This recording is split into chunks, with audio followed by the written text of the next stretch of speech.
dark.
Ten kids, you're basically pregnant for 20 years.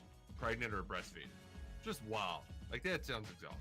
Potheads. What an adorable bunch of people. Woodson from the gun, play fake, step it up. He's throwing deep down the near sideline. He's got Johnson. 20, down, 5, touchdown, Kentucky!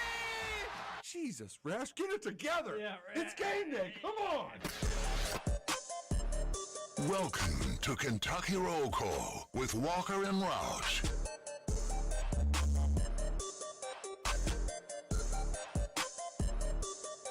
Hello, everybody. Happy Friday to you. We made it to the end of the week, June 6th, 2025, and this is a Friday edition of Kentucky Roll Call on Big X Sports Radio.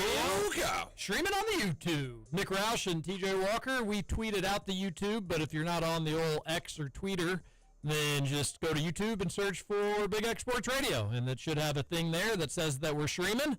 And you click on it, and you get to see us. I added a Kentucky roll call graphic to the stream today. Ooh. Ah. If you'd like to participate in the show, 502-414-1450. And we're also on TuneIn and all the other ways to listen live. We, when you look up Big X Sports Radio on YouTube, Big X the Pug is the first thing that comes up. So we need more people watching the YouTube so we can get past Big X the Pug. I don't know what Big X the Pug does, but you're going down, Pug Boy. You're going down! Also appears that I did not bring my computer charger, which isn't a huge deal for this show necessarily. Just not ideal. Just not ideal. And I don't know if it's at my work office or at home, so that's a whole different can of worms. But, yeah, okay. Well, that's breaking news personally. No.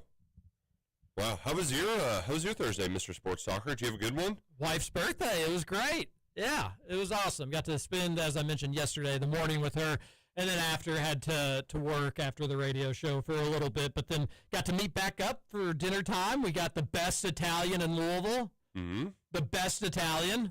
They're not a sponsor of the show, and it's not a place that a former coach used to frequent for what it's worth. But that was awesome. So good Italian is it is. Yeah, it's memorable. Right, because while it's the easiest thing to make at home, you're in a pinch, time crunch, kids will eat it. It's simple, it's fine, but the good stuff, you taste the difference. You really do. What anything fancy? I just got the chicken parm because the last time we ordered from this place, I ended up going something different, and then everybody else got the chicken parm, and I just was the stuff I got was good, but I just regretted it, so I was like, I'm not passing that up again. But we got mussels, which this place has great mussels. I've got okay mussels, but this place has great mussels. I just wanted the ravioli personally, but I also thought the kids for an appetizer would be cool with the ravioli. They loved it. Have you ever had the fried ones? The little... Is it all ravioli fried? Or you mean like a deep fried? No, because you can just have ravioli with sauce, too. Oh, yeah. No, I think probably 95% of the time I have the fried ravioli. Okay. And it's, who doesn't want it? That is also a... Can we make it unhealthier? Yes, please. If you get they'll have the packages in the fridge at the store where it's, stuffed with spinach and cheese and stuff, and that's, much better for you than the processed Chef Boyardee, I would imagine. Probably not, but I mean, maybe a little bit better. Still probably not great, but I like where you're going though. Yeah, makes me feel a little bit better. But that was nice, and then we got a cake again from the best bakery in Louisville, but we're saving that for tonight. Okay. We're kind of celebrating with the family. Nice. Picnic night. Woo! And my home picnic, St. Margaret Mary, heading up there on Shelbyville Road across from Oxmoor. Come out, say hello, spend your money. I'm not volunteering though. Yeah, well, just you're going to spend years volunteering, so that was kind of my thought. Right. I nearly signed up for like a 6-hour blackjack shift because why not? Yeah, that's kind of fun. I was like, well, I will have plenty of years to do that. Why not enjoy the picnic with the family and then celebrating the wife's birthday? Probably should be around, not just gambling. On God's behalf. We also got St. Edward's. Lourdes and St. Peter the Apostle. I hate that Lourdes and Margaret Mary are the same weekend because they're so close to one another. You're infringing. Those are probably as close as it gets, with the exception of St. Albert right there. So I don't love that because I like Lourdes picnic. I've ran into Mike Rutherford, which by the way, he's getting going at 2:00 today. So we're leading into Rutherford. I'm pretty sure because they've got the U of L baseball game at 3. And I was actually thinking, Roush. Mm-hmm. Like, we should trash U of L baseball at the end of the show today, right? Oh, yeah. Like, do all of our bits as Mike is coming in. Yeah, came in the big one. Get the U of L audience clicking over a little bit early. That's what you want. We're going to get a hot crowd for him. Real hot crowd. Yeah, exactly. It's like a good introduction into a stand-up comedian. Somebody that just gets the room buzzing a little bit. We have a lot to get to, and I did want to talk a little college baseball, just preview the Super Regionals. I know, unfortunately, the butt cards are playing and the bat cats are not playing, but still, I think I like college baseball. I think it's going to be a fun weekend. I think it's actually already gotten underway with UNC Arizona. I believe first pitch in that game was at noon, so just 10 minutes ago. And that's a little baloney for Arizona. Oh, yeah. They travel across the country, and we'll get you going at, 9 a.m. your time, 10 a.m. your time? Arizona and time zones always confuses me, for what it's worth. Where's Tucson, everybody? Not near Winslow. It's actually south. Phoenix doesn't do daylight saving. I think so, like, a part of the year it's 3 hours back, and part of the year it's 2 hours. That's the whole state, I believe. Is it? Think okay. It's wasn't Phoenix. Specific to Phoenix. And they've only got, 8 counties in Arizona, 7 counties? Something like that. They're living oddly. Tucson is, it's a nice little drive into the desert from Phoenix, though. Southeast, I want to say. Yeah, it's pretty close to the border, right, Tucson? Yeah, not too far at all. Kentucky, 120 counties. I think you had to be, a 2-day horse ride to Frankfurt was the rule or something like that. County seat. A day horse ride or a couple-hour horse ride, whatever it was. Yes, you're correct. I think in Arizona, you just had to be a hot air balloon to the state capitol. That's why they only ended up with 8. Yeah, we're making funny jokes all day. Really big in the American Southwest. Mm-hmm. Absolutely. Have you ever been in a hot air balloon? No, terrified. My buddy Gus went in one. He was like, I absolutely hated every second of it. Yeah. I was like, I think I'd probably be on board with that. Yeah, it's a no for me, dog. Big no for me, dog. I did, TJ, I didn't, it's not necessarily a bone to pick with you, but it's something, I feel like there's some layers to peel back here because yesterday when we started the show, you, of course, mentioned a happy birthday to your lovely wife, Hannah. You said you got breakfast together. But TJ, I saw it was technically a brunch. Well, I saw a picture. I think I said brunch of you two at the establishment, and she was eating what looked to be I got a bone to pick with you. Delightful piece of French toast with some strawberries on it. It's like, oh man, that looks like a great breakfast. And then you look at the other side, and TJ's just eating a double bacon cheeseburger. Well, by the way, you go to breakfast and you order a cheeseburger. First off, anybody that knows me, I guess it goes to show how good of a friend you are. I've been cheeseburger for breakfast. Hell yeah. Many breakfast places, including, I'll just throw one out, Wild Eggs. They're not a sponsor, but they have a breakfast burger. I don't think it's all that special. It's not my favorite thing to get at that place, which I don't normally go to. But most places do have some form of a breakfast burger. So, here's the thing. If we really dove into breakfast food... This wasn't really a breakfast burger, per se. It was just a double cheeseburger with bacon on it, but bacon's a breakfast food. In that, I think breakfast does a good job of hiding the fat and caloric intake. Because, let's be real, donuts, they're worse than cookies. I mean, they're just this big, doughy, carby, sugary awesomeness, but...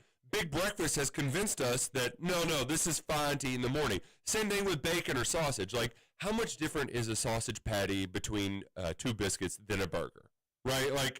So while I might be able to hear you out, there's also a part of me that's like, TJ, you're the guy who has never eaten a fast food burger in your life, but you're Mr. I'm going to order a cheeseburger at a breakfast place? Get the big breakfast platter, buddy. What the hell? First and foremost, you're skating on thin ice with the close friends on Instagram list. I'm pretty picky about that as is. You were fringe to begin with, and you are really close to finding your way off the list, big dog. All right? Secondly, you comment on it and you say, I don't do any breakfast food when my wife has beautiful French toast sitting there right in front of your face. Yes, in the background there is a nice big juicy old burger that I'm about to devour, which I did. I cannot stress enough how good that was. I'm a simple man with my burger. Don't need all the fixins.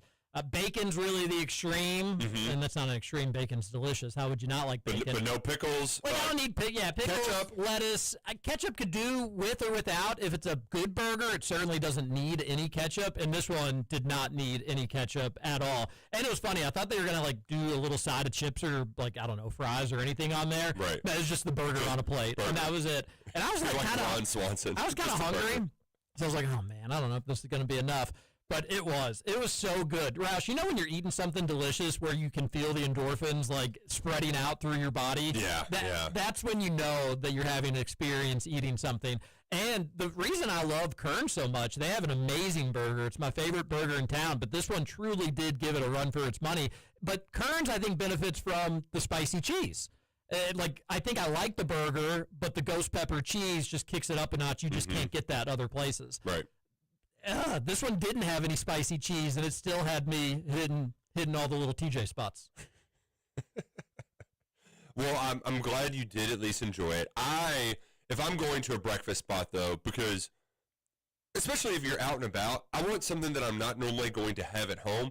I will make cheeseburgers at my house. I will have bacon and eggs at my house, like sausage gravy, French toast, stuff like that, an omelet, if you will. I can make my own deconstructed omelet. I'm not necessarily doing the flipping around and everything, but I want to enjoy something that I don't normally get. So that's the route I would take. But you know what?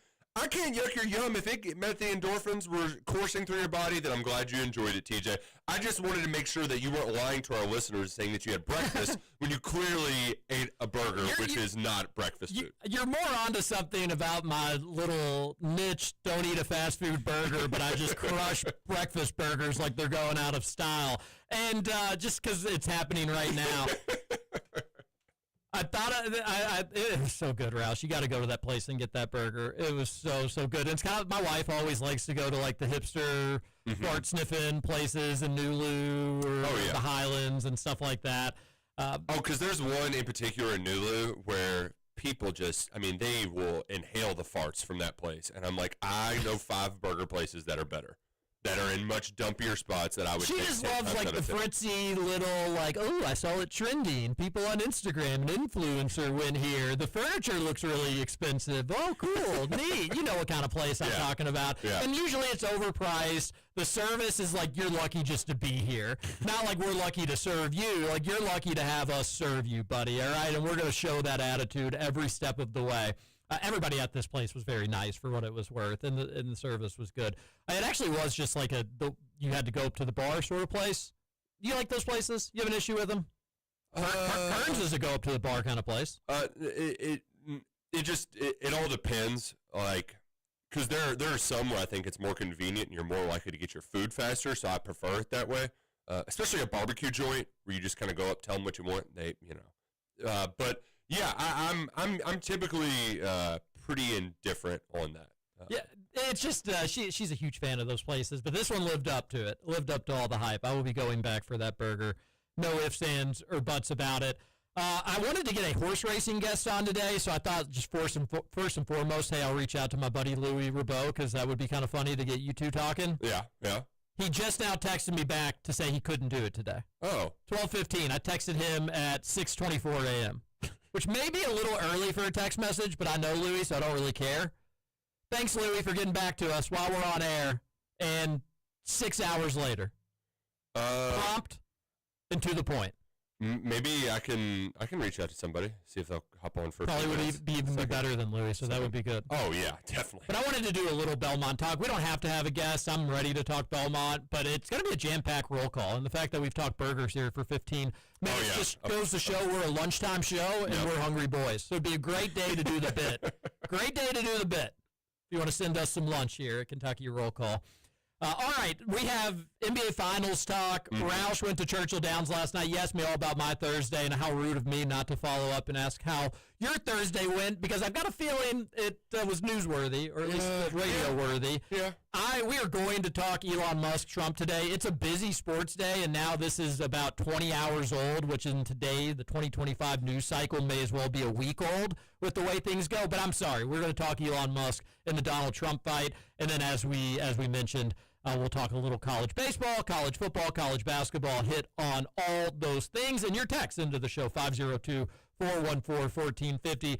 But, Roush, I was following along on social media last night, and you seemed to have a bit of a night at Churchill Downs. I did. Thirsty Thursday, they're running. I didn't bet any races last night. Kind of forgot about it, honestly, until I saw your tweet. And I think I may just be saving my load for this weekend for Belmont and all that fun stuff at Saratoga. But then I saw your tweets, and you had an up and down night. Yes. You're getting kicked out. You were in the paddock. You're in the middle of the paddock, no less.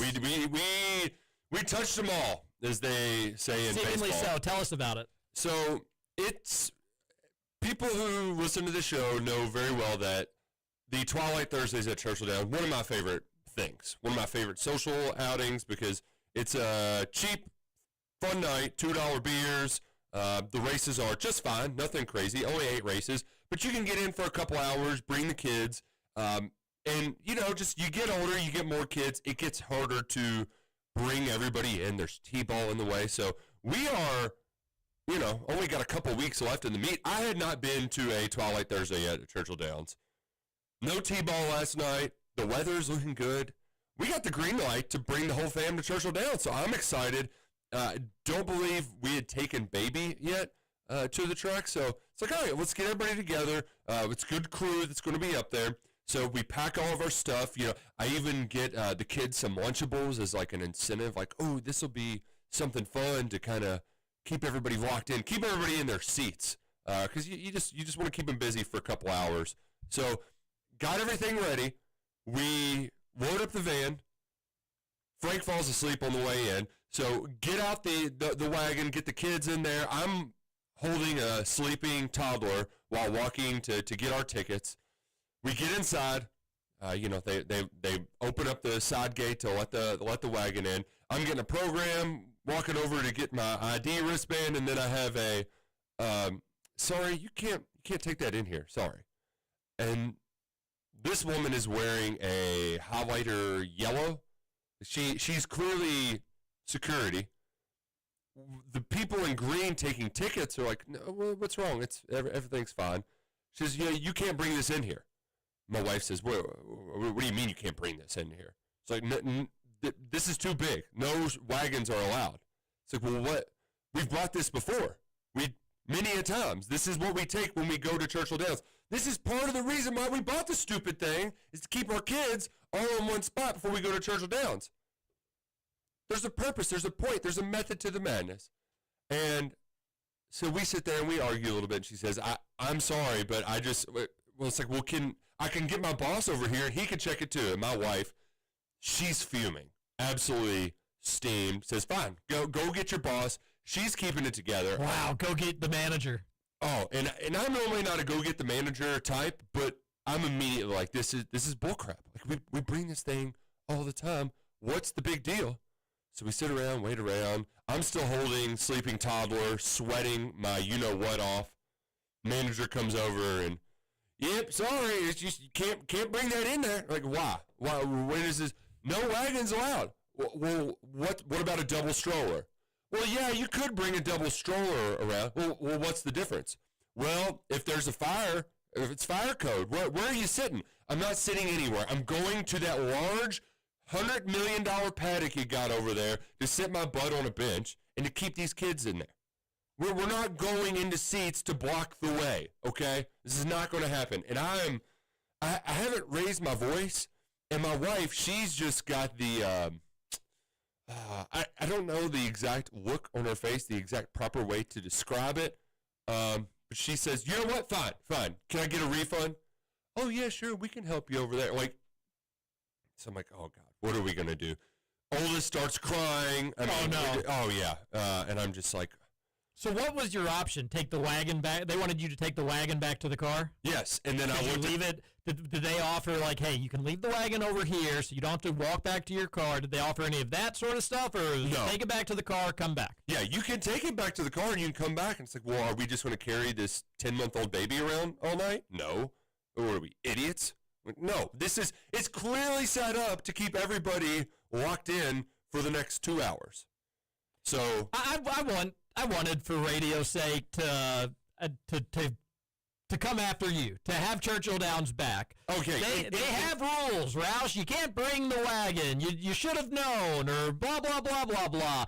But no, they suck. That's so annoying. And seeing you with kids as a family and just like harassing you to just let them in. Let them in. And it's no, well, if you do it, then we let everybody in. Was there a long line of people with wagons trying to get in? Is it a slippery slope to allow one in with a wagon? And secondly, I'm with you where it's like, I think I've brought a wagon into Churchill Downs before. I know I've been dragging a wagon. And I even said, is this a new policy? Well, no, we just started enforcing it, though. I'm like, well, then what? What is the deal here? And then the other part that irritates me, they got family day on Sunday. I would understand if this is like, okay, we can't let the one family in with the wagon because there's going to be more. But secondly, if we just turned the chairs around, like you can reconfigure this thing, it don't look like a wagon, right? We can make it look like a double stroller. That would have been fine. We could have totally got him. But I had plenty of people screenshot me the list of like, see, you can't bring this in. You know what else you can't bring in? A lot of stuff that I bring into the track all the time. It was very irritating. It was very frustrating. And the other easy thing to do is just say, listen, it is a rule. We are not supposed to allow you to come in. Next time you come, please do not bring a wagon. We're going to let you in. You're fine tonight. I see that you're a family. You're having a good evening. Thanks for coming out to the track. Exactly. That would have been the normal, logical thing to do, right? Like, just don't bring it again. And then be like, okay, fine. Because do you think people that bring their family of 5 to the track are just here for one night only?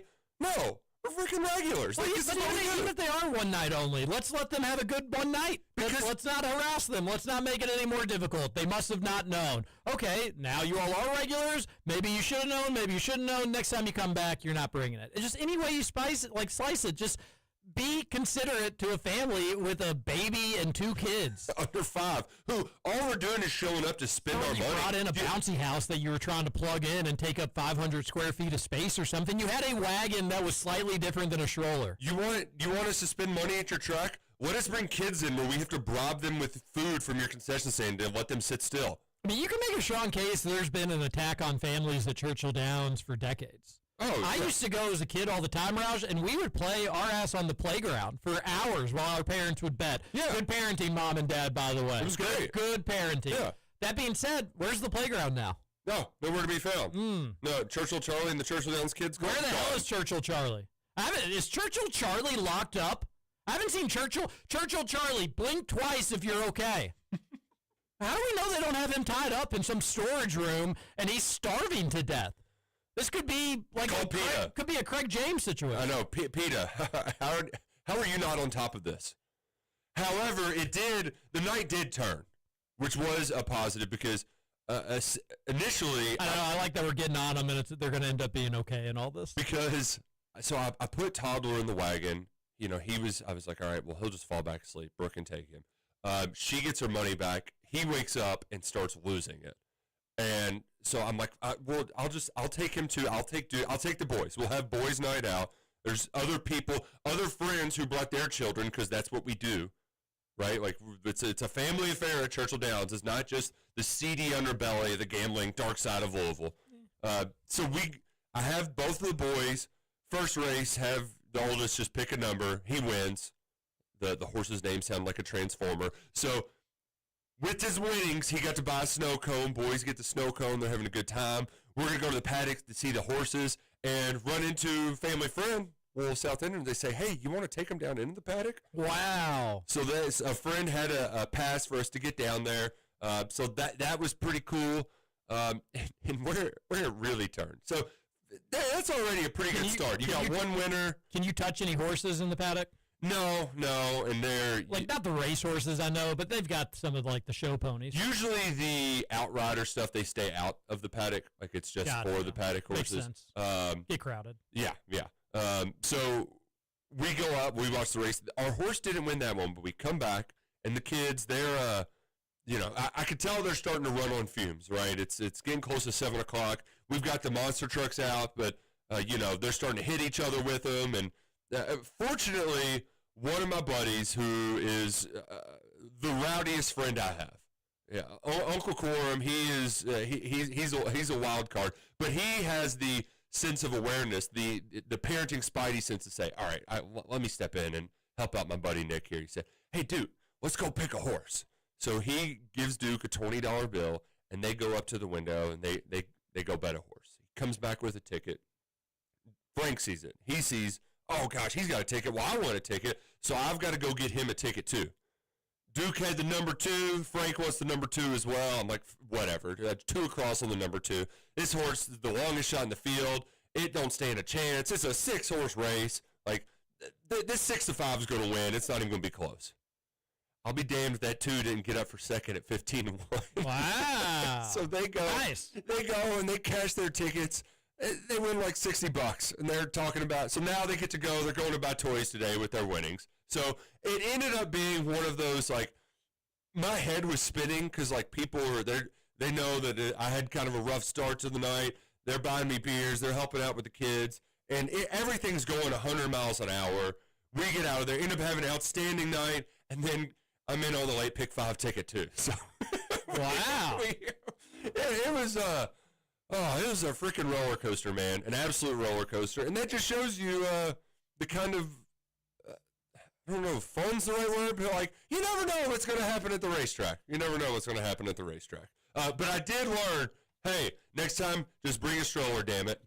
What I had to do something with the stream briefly. What did you end up doing with the wagon? What happened there? Well, Brooke was just like, she was so mad that she just wanted to leave. She just didn't even want to have anything So to she do with just it. left with the wagon? She left with the wagon, brought baby home. So it was boys' night, girls' night. Do you think that was why maybe you had so much fun? Is because of the little boys' night? No, she would have had a good time too, because there's plenty of other wives and everything. Like I was kind of bummed for her because when she was texting me like we should have just gone to El Nopal or something, I was like, actually things are going pretty well here. We're potty training toddler. He was telling me that he needed to go potty, and then afterwards, dude pooped on the potty at home. Wow! Like it was we touched them all. That's huge. That really is a great night. We got a notice from school today that Lucy accidentally pooped on her shirt. So I would have to figure out how that accidentally happened. But she's great at potty training. We haven't had that. This is like the first little accident we've had in a good while.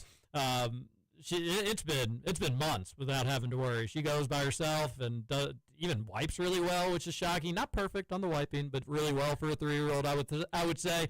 But yeah, we got a little note. That actually, what did it say? I don't think it was anything special or anything like that. Oh man! Just that got some poop on her shirt while going potty. It happens to the best of us. We're going to take our first break. Come back and talk about an incredible. That made the night even better. Got to go home and watch an awesome NBA Finals game. I mean, just awesome. This is why we invest all of the time we spend watching all year in the NBA. This is your number one NBA show. We're going to talk about it. It was also a big night for Roush in another way, in a sports way. And now he joins the fraternity that I am the president in, and we're very happy to talk about that as well. Get your text into the show, 502-414-1450. This is Kentucky Roll Call. Oh,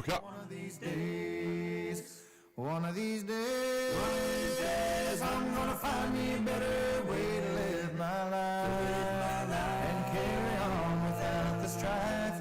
I know it won't come easy, but believe me when I say I'm gonna wake up and change my ways one of these days. This world that we're living in may seem chaotic at times. It's good to have a team like ours that has never strayed away from its core values: God, family,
try to inbound it from Mike.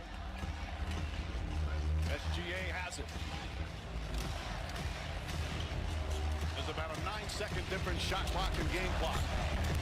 Gildas Alexander spins, pulls up, jumper. Off the mark, won't go. Rebound, Neesmith. The Pacers with a chance to win it. Final seconds, no fouls to give. Halliburton looking. Halliburton driving, pulls up, jump shot. It's good! It's good! With 0.3 of a second remaining. Timeout, OKC. Tyrese Halliburton does it again. Welcome back. Kentucky Roll Call on Big X Sports Radio. 96.1 FM, 1450 AM.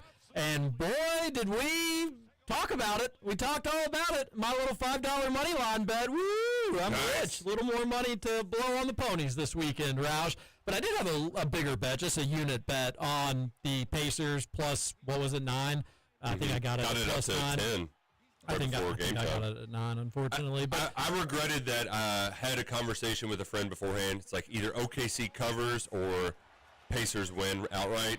Did not hedge the Pacers win outright. Well, we talked so much about that 76ers-Lakers final. We were talking, Pacers the biggest dog since then, but the 76ers shocked everybody and won game 1. I was like, I guess I could kind of see that happening. But what a game it was. Nick Roush, TJ Walker here on Kentucky Roll Call. It was a buffer zone game. It was the definition of a buffer zone game. You had basically a 13-point lead for the Thunder most of that game. The Pacers would get it down to 6 or 7 or 8, and then the Thunder would get it right back, balloon back up to 14, 15 even from time to time. The end of the third quarter was that exact thing. I think the Pacers got it to 6, and you're like, all right, we're going to have a game here in the fourth quarter. And before the fourth quarter even ended, the Thunder hit a 3. We're up at 9, I believe. I believe it was SGA that hit the 3. And then in the second and then the fourth quarter, they started that quarter on a little 6-0 run or whatever it was, and they're back up 15, Roush. So even when the Pacers would make some noise in that buffer zone, the Thunder always answered it.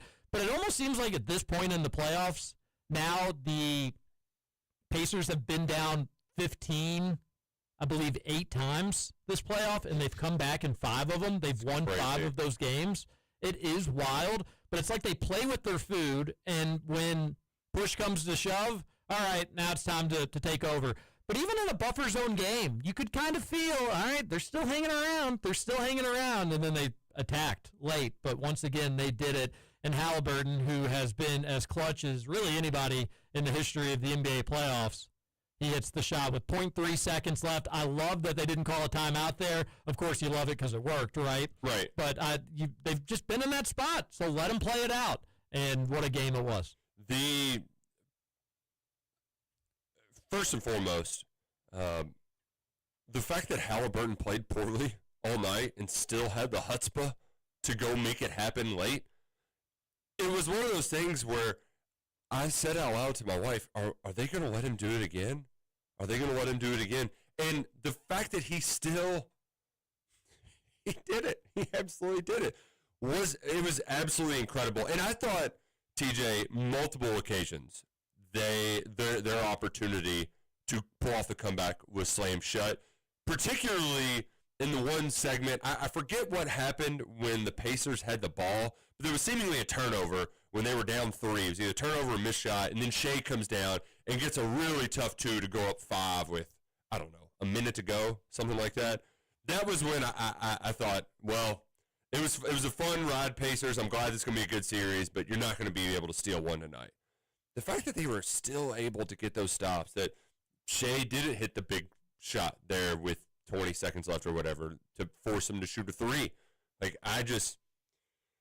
wow. I mean, the stat they shared after the game, which really glad SVP's there. I love, as much as people give the ESP or the TNT crew all of this, it's the best show ever. Like, I love having SVP post-game because it just feels more traditional. Like, you get, like, the energy, the juice of reading the highlights, and then he has all of the different people on to talk about it. It's more of a rotating cast. It's a great post-game show. And one of the graphics after they had Halliburton on, which it was a great interview, too. If you haven't watched that, go check it out. About 5 minutes long. But one of the graphics they showed, since 1997, So I think that was very specific to MJ, but particularly just the recent, most modern era. The most players with a go-ahead or game-tying shot in the final 10 seconds or 5 seconds of a playoff game. Reggie Miller had 5. Halliburton has 5. LeBron has 8. Halliburton has 4 of them in this playoff series alone, and he has one in each consecutive series. He did it against the Bucks. He did it against the Cavs. He had the one against the Knicks that jumped up and then dropped in. And then to do it in the finals, like, what a run, man. That guy, he is just seemingly invincible right now. And I think the part that's most encouraging is that afterwards he was very much like, all right, this is cool. I get it. Like, this is a big stage. But, you know, we still got to win 3 more games, right? Like, they're still a really good team. So we got to play a lot better to be able to pull this off, because that first half was ugly. 20 turnovers in a half? That's like, you know, going up against 40 minutes in hell, college basketball, right? Like, that's not, you know, you don't see that in the NBA, TJ. Yeah, you don't, and that's one take I've seen both ways, and I'm somewhat conflicted on myself. Some people are like, hey, the Pacers are maybe going to win this series, folks. We're in for a real doozy. They played horribly, and they still won. And there's truth to that. 24 turnovers is wild. And on the road to win that game, that really is like, whoa. That's hard to believe. But on the flip side, and this is in large part because of those turnovers, let's all not forget that the Thunder were in total control for about 44 minutes of the game and had the lead for, what was it, 47 minutes and 59.7 seconds? Or yeah. We did good reverse math there. Let's not act like the Thunder weren't in total control. Yes, because the Pacers weren't playing well. So you would think Pacers play better, this game is closer. Not necessarily Pacers play better, they definitively win. However, it's hard to argue. They didn't play well, and they did win. So if they clean up the turnovers, if they can win with turning the ball over, if they clean up the turnovers, shouldn't they be able to win? Yes, but also the Thunder, I think, got back to that locker room and probably were like, what the hell just happened? And Shea didn't do great either. 38 points is a lot. Took him 30 shots to get there. Normally, if he's shooting 30 shots, he's going to have more than 38 points. Yeah, but I will say from a long-term perspective, I think they only had 11 points off of all of those turnovers, which means that the Pacers were able to slow down that transition game, which is such a huge part of OKC's success. So, like, if they can neutralize that aspect, that's a good sign. And I think the other part of it, too, is most talking heads just assumed that the OKC's defense was going to be the dominant unit over the Pacers' offense, which, you know, it's a battle of strength on strength. But we learned last night that the Pacers actually do have enough big guns, even without Halliburton shooting particularly well. Like, it was pretty balanced scoring throughout, that they did have enough offense against that defense. So while I'm not necessarily saying that the tables have completely turned, and you know what, I wouldn't even be surprised if we had history repeat itself like the Lakers and the Sixers, and OKC won the next Gentleman four. sweep. But I wouldn't be shocked by that either. I do think Indy would get one because that Indianapolis is going to be it's going to be on fire, and that was huge just to steal that first one. Because same thought. And it showed a lot from their mentality. And yes, we should know this by the way that they've come back late in games previously, but the way we predicted the start, like, I think they're going to be shell-shocked by that defense. They did. They got shell-shocked by it in the first half. Looked horrible. But they were the ones who left OKC shell-shocked by the time it was all said and done. So, ultimately, like, this thing feels like it's going to go at least 6. But, and you know what? I wouldn't be shocked if it went either way. I was 2 days ago talking about, man, I kind of like the Pacers here.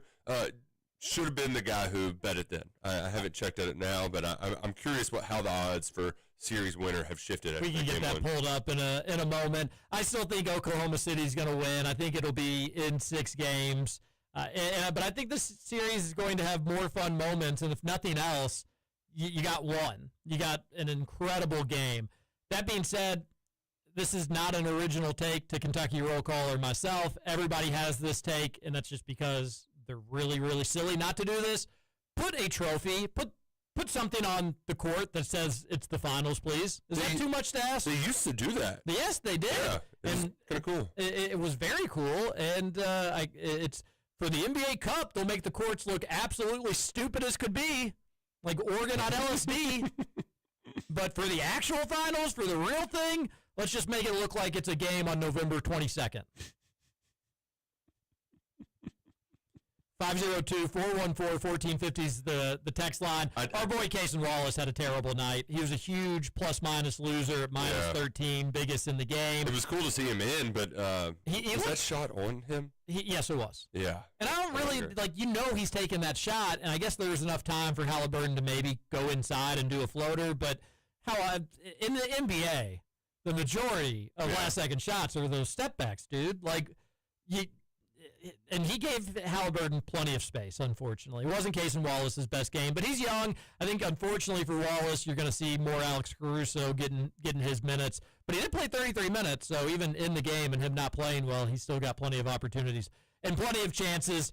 Here's how the game sounded is if you were in Fort Wayne, Indiana, which is probably more Bulls country than it is Pacers country, but it is still... Fort Wayne is, that's east.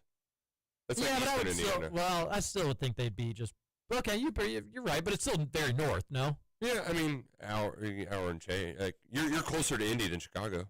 Okay, yeah. I could have been thinking about Gary potentially when I started that. 1-800. Gary's certainly a Bulls town, though. Oh yeah, but you know what? Indianapolis probably like you can have Gary. Bulls fans, you can take them. Here's how it sounded in Fort Wayne, which is a different city than Gary.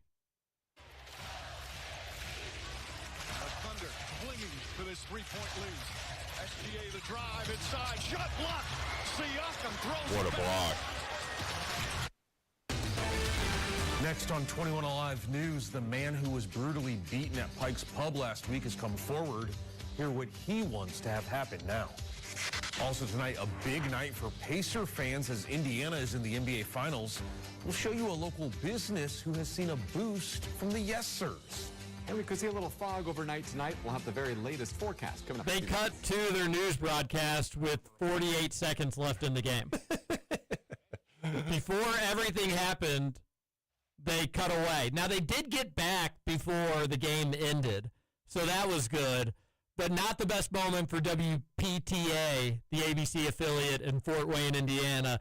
Can you imagine if you're watching, would you just not be screaming at the TV? You'd have to be running to get your phone, or you'd have to be able to try to watch in some way.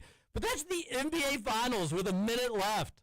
That's not just like a regular season game. What are they doing? I love that they also were teasing a Pacers watch party as part of it. I know, that's hilarious. I was waiting for them to be like, yeah, the Pacers lose, but this business didn't let get them down or anything like that. And if you're on...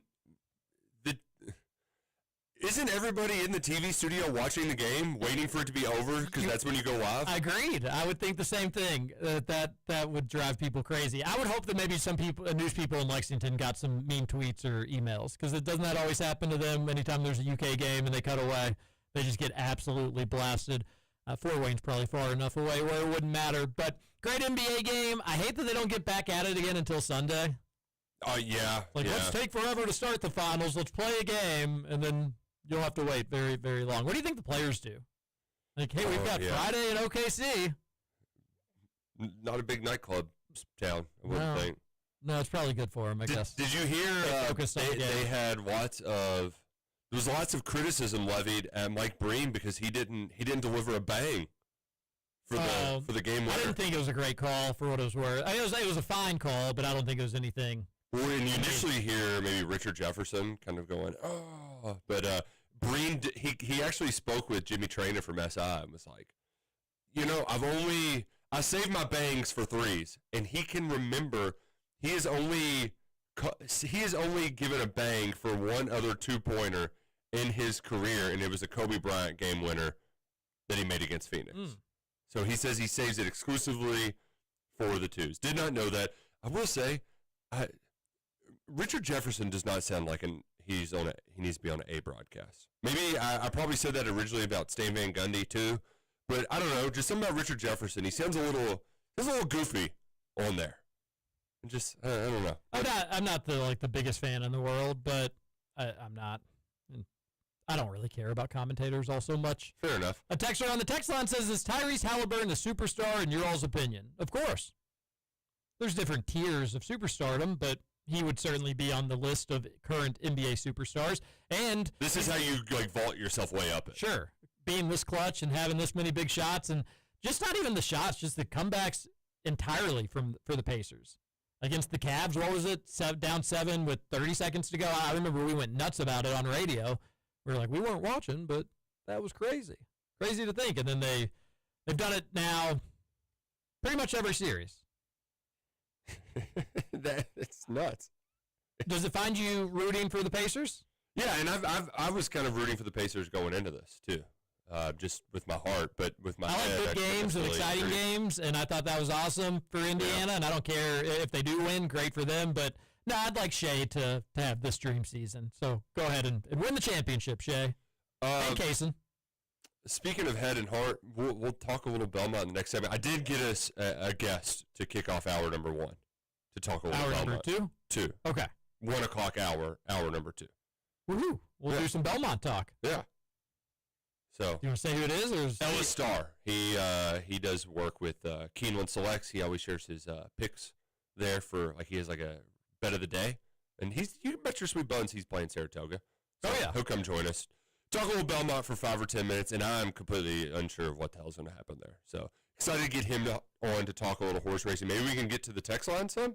Yeah, that's what that sounds good to me. Roush, you're going to love this. After listening to your track story, I just called Churchill Downs and talked to a CSR lady and told her I was coming to the track today and I have 3 kids. Would it be okay to bring a wagon for the kids? She said, sure, that will be okay. Go figure. Yeah, and that's their problem. That's Churchill Downs in a nutshell. A texter is reminding me to do this. I actually had this pulled up to do it. We need to do this. Oh. Thanks, 8319 number. Tyler Bell, Luke Lawrence, Nate Harris, and Ryan Schwartz all returning to the Batcats next season. Officially announced. Don't have to sweat out those players in the transfer portal. Tyler Bell, Ryan Schwartz, Ben Cleaver, and Nate Harris all officially returning to Kentucky next year. Woo! Kentucky had, I think, the second most transfer portal entries at the start, and that was what we discussed yesterday. Just keep the nucleus, the foundation, that young core together, and, you'll lose some people, but keep the young guys together. You can supplement with some talented older guys, and, hell, you'll probably even get some upgrades in the portal. But great news for the future of the Kentucky baseball program that they're able to keep that talented young crew together after a season where they did surprise us. They left us wanting a little bit more, though, and hopefully that's part of their motivation on returning for another year at Kentucky. The season should have been better when you just have that many leads in baseball games. I'm sorry, I can't be convinced otherwise. But going into the season, I kind of just wanted to make the tournament. They did do that for what it was worth. They returned 0 starting pitching. 0. Yeah. Not a one of it. So just getting the news about Nate Harris and Ben Cleaver is absolutely massive for Nick Mingione and UK baseball. Harris came in as a starter in early April. Yeah, and then took a little while. Finished the season, but boasted a 5-2 record, 45 strikeouts. Pretty darn good in 59 innings. And then Ben Cleaver was great. So that's all good news for UK. And Tyler Bell is like an absolute superstar. So to have him is colossal. Good news. Should be a fun year. Yeah. I have more baseball takes, but I don't know. Today's probably not the time to get into them. Oh, yeah. We got all summer. Derek Terry saying Luke Lawrence staying as well. Yep. Yeah, that one texter mentioned Luke Lawrence. So, Luke. Great. This is all good news. I guess my baseball take, just briefly, is I didn't really see a Batcats bump coming off the College World Series. Kind of worries me. Is it ever really going to catch on or take off? Yeah, but Mark Pope, that happened. So, it just took longer. And you're replacing everybody. It was basically an almost new team from scratch to a certain capacity. And I think to top it off, you've had good crowds, and that's, I think, where it matters the most. It's just were people showing they up. good crowds? Yeah. They had... I think they had a lot of solid crowds, but, for the season, did their attendance numbers as the whole improve? Yeah, they did. Certainly? Yeah. Okay. And, some of it's going to be weather dependent, and the midweek games are going to be great, but a lot of those like those Saturday afternoon games, they had great crowds. I know there's several that were that had a lot of people there. I just didn't know for the seasons. I know a lot of the midweek games were poorly attended. That's normal. I just wondering coming off a College World Series, but the issue was this team wasn't that great. They were solid, but they weren't amazing. So maybe if you had another, I think if this year, again, if you missed it yesterday, but Nick Mingione, we brought it up on Kentucky Roll Call. He says, I won't be shocked if we're a top 10 team to start the preseason. If you have that, the crowd's got to be there. And if the crowd's not there, again, with recent success, a College World Series not too long ago, and a top 10 team, and Tyler Bell returning, then I would worry about it ever really catching on in Lexington. You don't seem concerned about it? That makes me feel a little bit better about it. We need to head to a break here, Roush, but why don't you take one more text? One more text into the text line. The sooner you guys that realize CD, Churchill Downs caters to corporations and is not horseman, fun, family friendly, the better off you'll be. This is not the Churchill Downs you grew up with. I'm well aware of that, but I'm still going to still complain about it. Go down kicking and screaming because it is so incredibly frustrating. Because if they, it takes very little effort for them to give good experiences to create lifelong race fans. And I'm here to tell you, my 5-year-old, he's probably going to remember that night, the night where he got to go in the paddock and he gave a ticket that was worth $45, and now he gets to go buy a toy at Walmart. Oh, that's sweet. You know? Do you think? Well, we got to go to a break. Do you think he'll remember the wagon debacle? Probably not. Okay, good. So, perfect then. Yeah.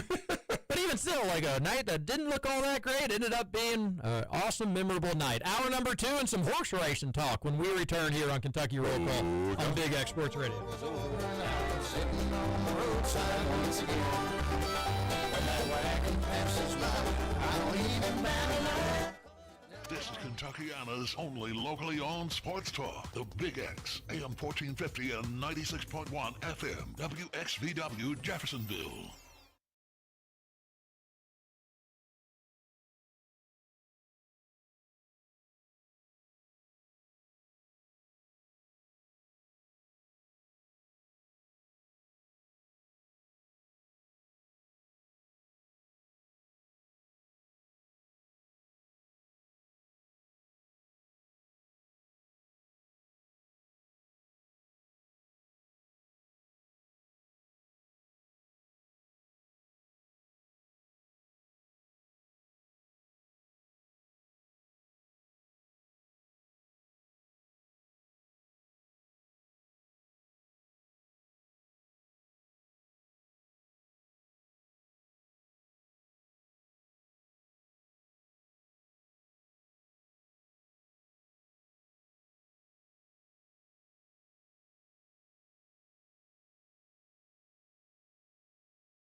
Welcome back for hour 2 of Kentucky Roll Call Nothing is over until we decide it is. with Walker and Roush. We're just getting started, bro.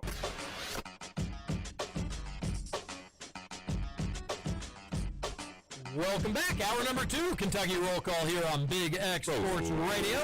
96.1 FM, 1450 AM. You can listen to the Kentucky Roll Call podcast wherever you get your podcasts, except Spotify for some weird reason. Maybe it's fixed. I haven't heard back, but I don't think it is, unfortunately. But pretty much anywhere else. And then you can join us on our X community page. It's been popping. I'll say I get a little annoyed. Like, I want, when I tweet there, I don't want people to see it unless they're in the group. Not that like I'm hiding behind the wall, Right, although some of my friends though. Although some of my dumber jokes, maybe I am. But like when I've got Rutherford commenting on some of those tweets, he's not a member of Kentucky Roll Call's page. Why does he have access to some of the tweets that are in there? For you page. Those will come up. Yeah, no, I don't like it. Yeah. Are you in any other groups on X? No, I can't. Yeah, you don't really utilize. No, I got enough going on. For your job, it could be more beneficial for what it's worth. I see a lot of them though, and I don't want to be involved in the Big Blue Room discourse. No offense to Big Blue Room or whatever it is. I don't think I'm in any UK ones besides Kentucky Roll Call. Although I'm in a direct message one. Mm-hmm. Which, I'm in a couple of those. Yeah, those are all right. Like every so often you can just satellite in and out. You know one thing that never lets you down? It's Salsaritas, because Salsaritas, it always delivers the freshest ingredients right in front of your face. You step right up. They've got the well-marinated meats, the fresh toppings to put with your sides, and house-made salsa. That hot salsa, it is so good. It's so flavorful and adds just a little bit of kick, not too much. You also get queso, guacamole, everything you want. They got it at Salsaritas, and I prefer mine to get my nachos with the chips on the side, but if you want a taco bowl, burrito, quesadilla, whatever it may be, they will take care of you at either one of their 3 locations. There's one in Shepherdsville, right off Highway 44. One in Middletown. That's going to drive through. That's going to make it even more convenient for you. And off Hubbard's Lane in St. Matthews. Salsaritas, proud sponsors of the Big X Sports Radio. We're proud to partner with them because they're the best. And you're the best on the text line. 502-414-1450 is the number. We're going to get to the phone lines in a minute to talk about the Belmont, which is being held this year at Saratoga Racecourse. Belmont Park under renovation, so for the second straight year.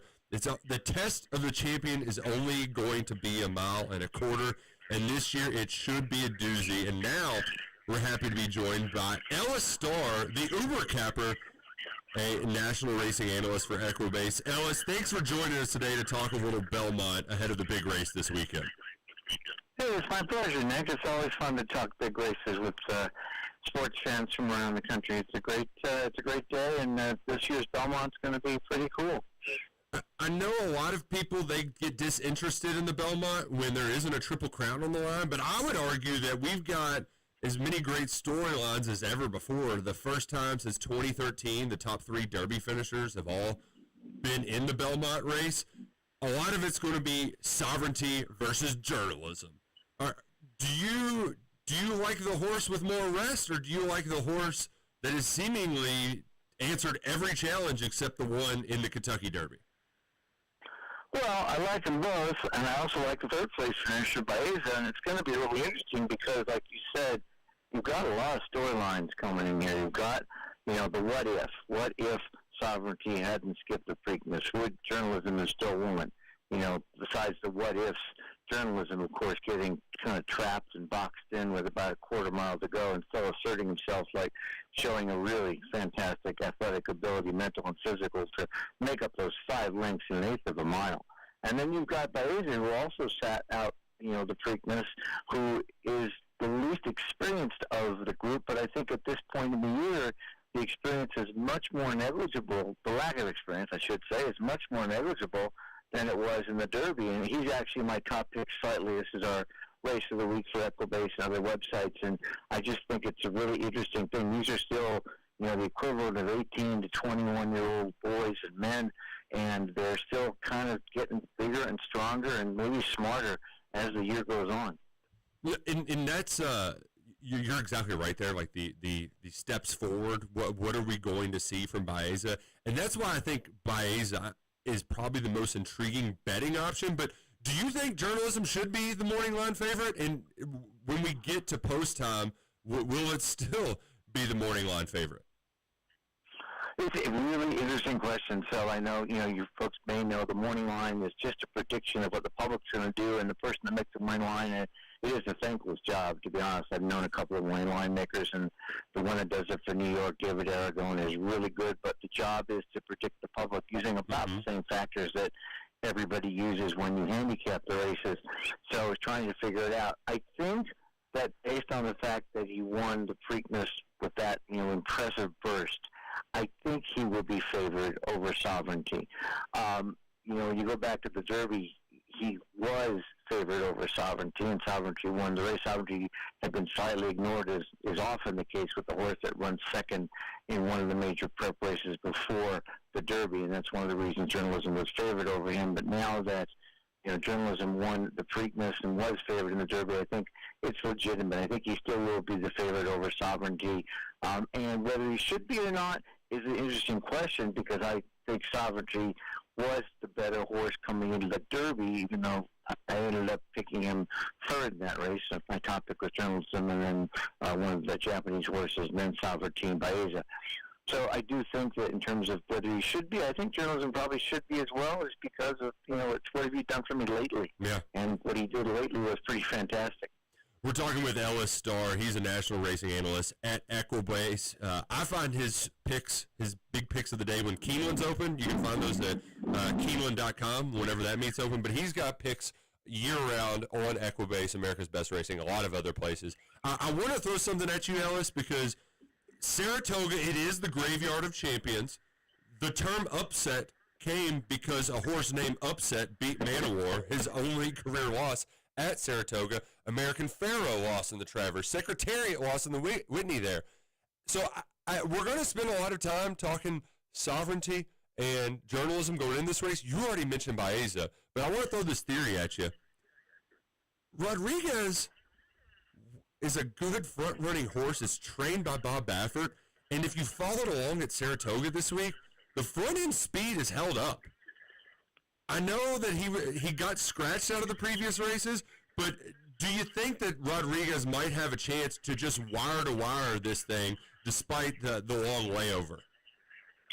I think notwithstanding the quarter crack was an injury to the nail wall that he had that kept him out of the Derby. Notwithstanding that, he is certainly a horse that has to win to be in the lead, but there's another horse in the race named Crudo, who I think keeps Rodriguez honest. Crudo is trained by Todd Pletcher. He's owned by Bobby Flay. It's, of course, people that watch all the food shows will know the word Crudo from a lot of those shows. And Crudo wired the field earlier on the Preakness card in a race called the Sir Barton, and both his runs have come wire to wire. With young horses, you really can't get them to change their spots. Leopard changing their spots is a cliche that we use in racing sometimes, and you can't get them to change their spots. Now, it's possible in the preceding few weeks that Fletcher has trained Crudo to come from off the pace or rate, as we call it. But I can't go on that. I have to go on what I see on paper and on watching videos. And I think Crudo is fast or faster than Rodriguez, and the two of them just go fast enough. This was a mile and a half, it'd be a different ballgame.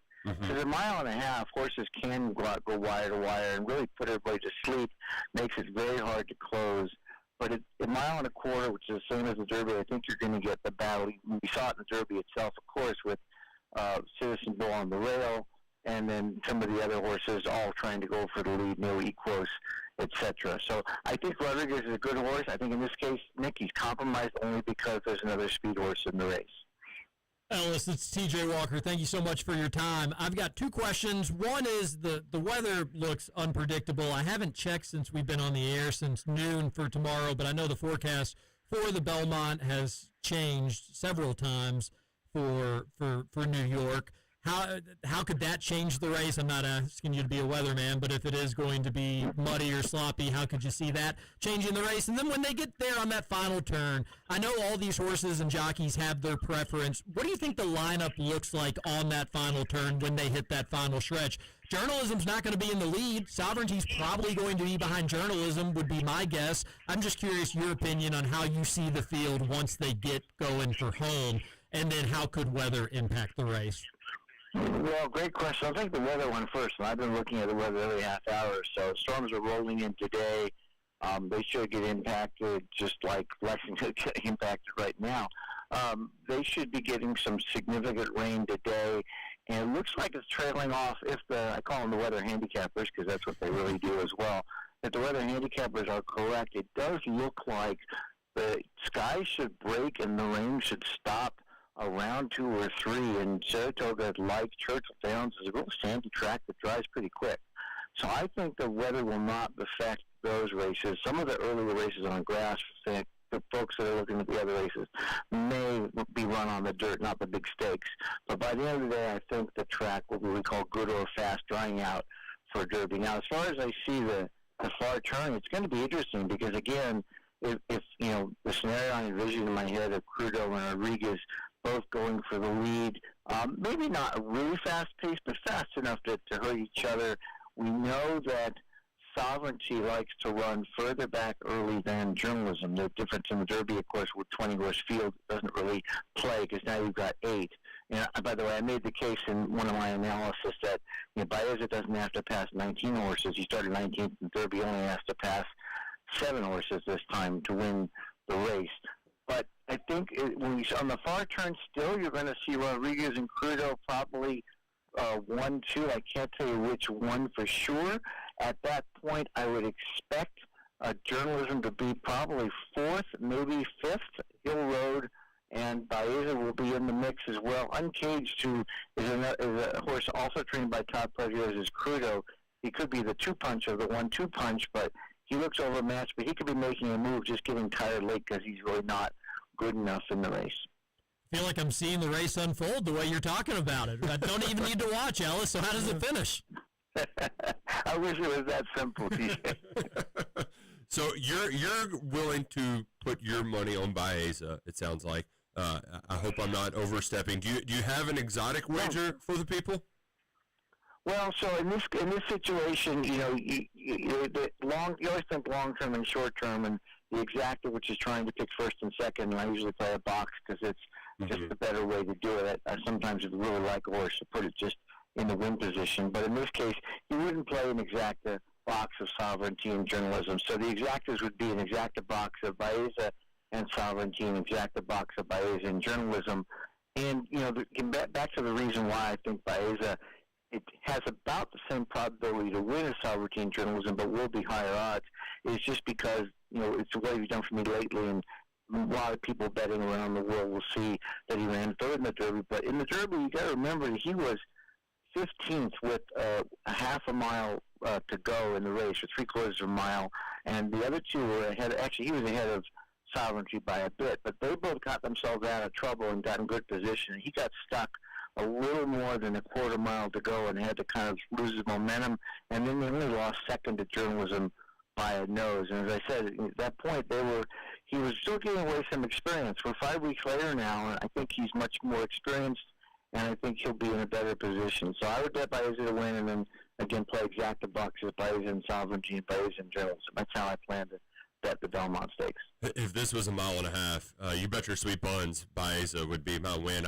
I'm a little unsure going into it, but that's what's beautiful. We got all day to figure out what we're going to play tomorrow. Do you have an undercard race that you really like?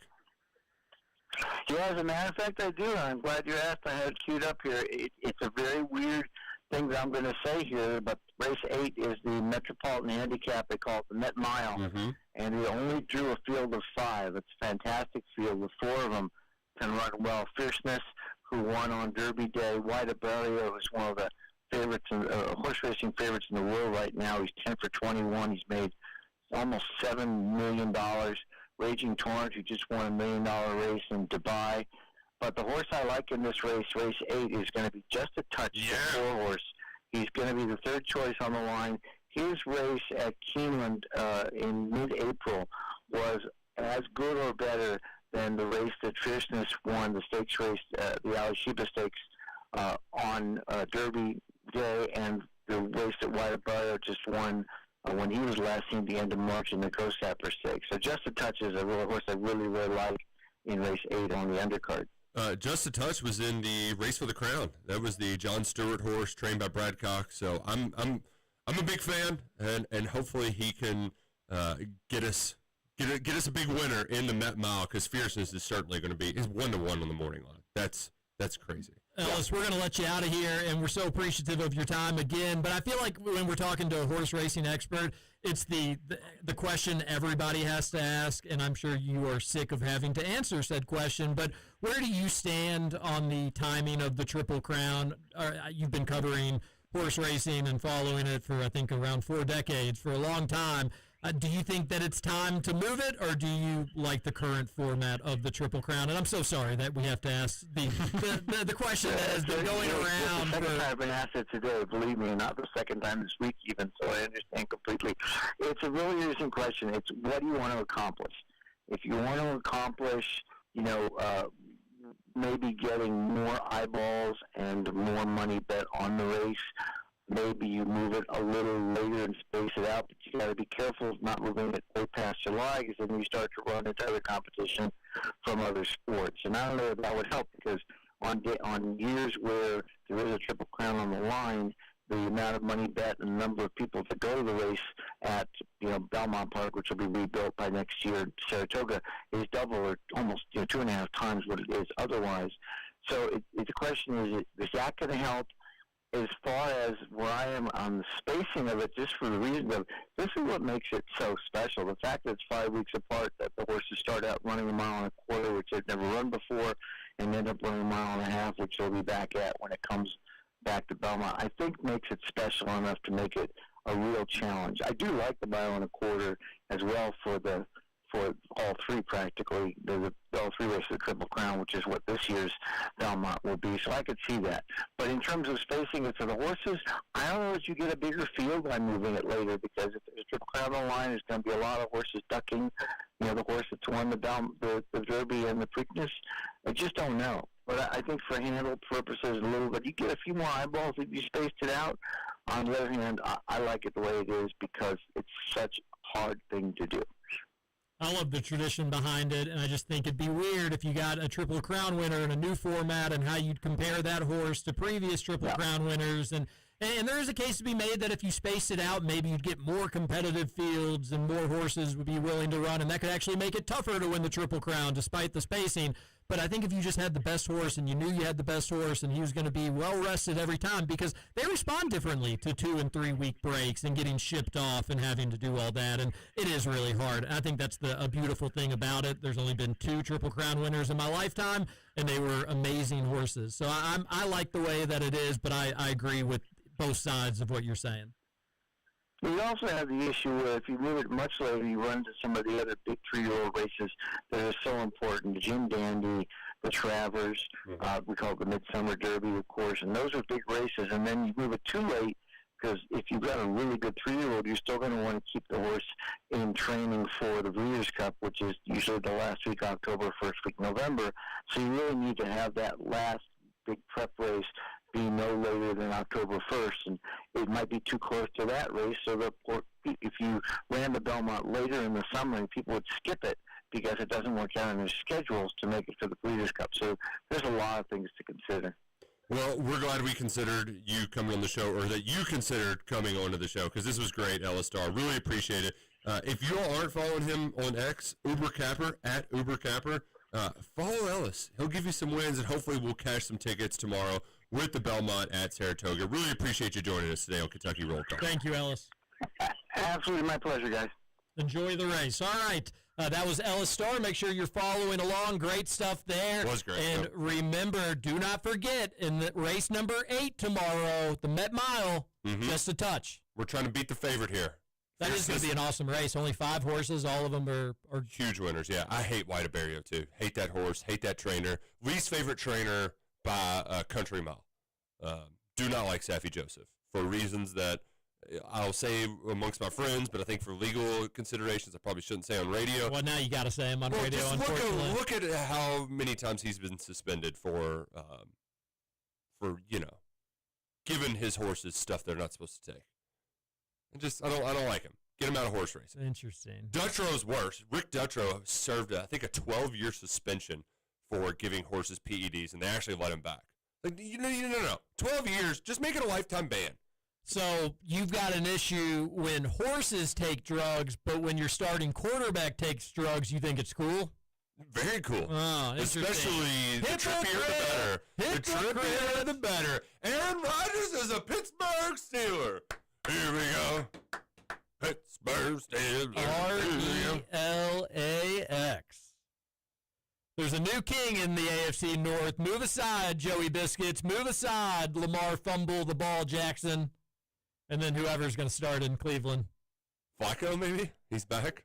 Is he really back? Yeah. I just saw a clip of him and Shadur Sanders talking. 40-year-old and 23-year-old. He's timeless. He aged like a fine wine. That's amazing. I am so happy for you and Scoots. Scoots is in a meeting. I think the meeting's probably over at this point, but maybe he could get on the mic and give his Aaron Rodgers thoughts. He was always against it. Who did he want to develop? At one point, Mason Rudolph. Dude, that was the one where I'm like, are you on drugs? He's not a big Aaron Rodgers guy. No, he wanted in the draft. No, you know who he wanted? It was the Ohio State quarterback. Oh, Will Howard. Yeah. What do you they got to play good for he was like, 3 Will games. Howard could lead us to the promised land. No. Okay, so Will Howard. I understand. My Aaron Rodgers take, it's very simple. The Pittsburgh Steelers are a very average football team that consistently is, 9-8 or so, first round playoff exit. Like, that's been their MO ever since. They're so boring. We had a COVID competition, and I landed on them as my team. And to your point, they are incredibly boring. So if you give me Aaron Rodgers, it's at least going to be fun. Entertaining. Yeah, and that schedule, too. He has the NFC North this year, the Bears, the Packers. He gets to play the Jets as well. Like, this is awesome. The part about it, too, is, like, people act like he was so washed last year. Yes, he's melodramatic, and there's all the stuff that comes with Rodgers, but he put up good numbers. Did he lead a bunch of game-winning drives? No, but, I mean, you saw what the Jets were going through. So I think he's still got some good football in him. You have DK Metcalf. The defense is going to be good. I don't think they're going to be great, but it's at least going to be fun. Now, the biggest argument that there was one Steelers season ticket holder. Me and him kind of went back and forth. His argument is just tank and start the thing from scratch, but you really can't, yet. You have TJ Watt, who is arguably the best edge at the most premier position outside of quarterback in the NFL.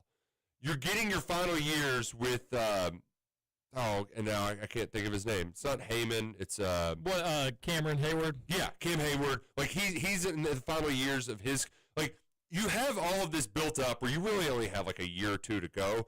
But you got DK Metcalf in there, so let's go have a little bit of fun, right? Like Mike Tomlin's a good enough coach that even if they had Will Howard, they would probably be in wild card playoff contention late. So you know what? Why not get Rodgers and give yourself a shot to win a playoff game or two? Disagree about them being in playoff contention with Will Howard. That being said, it always seems like the Steelers are, regardless of whatever Goober's playing quarterback. I know, right? You're right. Yeah. I know. But it stinks. It's going to be interesting, if nothing else. So that's fun. Yes. And I would like that if I were a Steelers fan, because realistically, you're not winning a Super Bowl, and you're not winning a Super Bowl with Aaron Rodgers, I don't believe. I do think you're probably closer to potentially winning a Super Bowl, although you're not going to.